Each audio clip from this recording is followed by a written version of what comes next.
Alright, next up we have Skram. And yes, so let's get the guns out of the way. Yes. And yes, for the record, they're all going to have 2 guns. You probably already knew that though. So yeah, once again, pink windshields. And yes, so here we have Skram was originally a dead-end mold. It was chosen for a few reasons. One, it was the closest one. It's like to like classic Corvette style, so that kind of worked out. And the other was because of like the way the chest. It's like that one like had a flat chest, and the Steamshield had a chest that sort of like mimicked that for this mold as well. So yeah, like these lines were custom painted by Cooljazz. So it was very nice, and we left the whole blue in the front. So it's like to give like that whole blue Corvette aesthetic.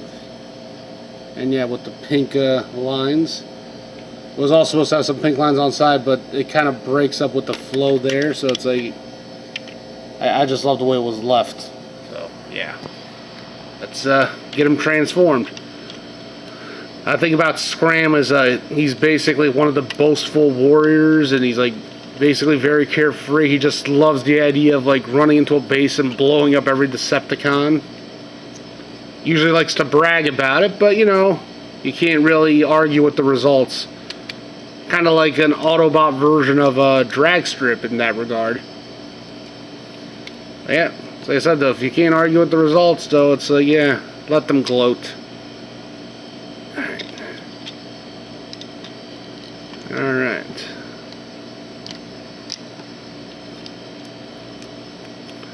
Oh yeah, and much like Windbreaker and pretty much all these guys, like the original G1s, basically like you just folded the leg and the back leg became the front. But, you know, that didn't really work with these commanders, so it's like it was painted pink in the front by Cooljazz to sort of evoke the idea of the windshields and stuff.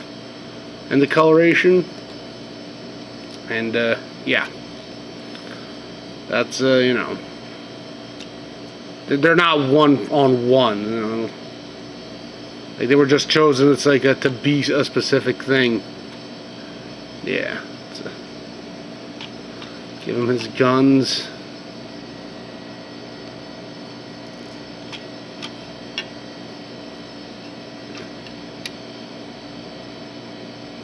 So yeah, if you look at pictures of the original Skram, it's like the whole chest sort of was like this, and it became the front. And this obviously couldn't really do it with this one though, but this chest evokes it. And Cooljazz did a cool job hand painting like the pink stripes. And the so yes, the chest is from Steamshield, as is the head. It's based on a on a Windbreaker head.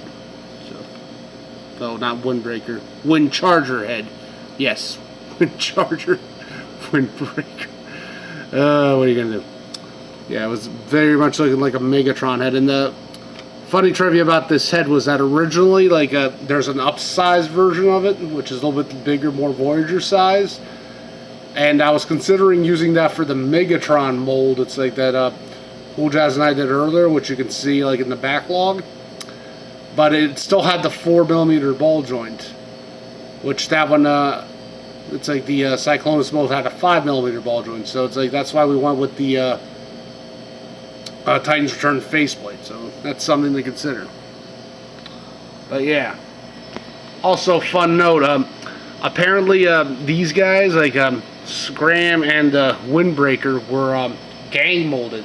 So as you can see, they are the colors of each other's are completely swapped. So it's like, you know, you have blue, orange. So it was very neat how Cooljazz was able to do that.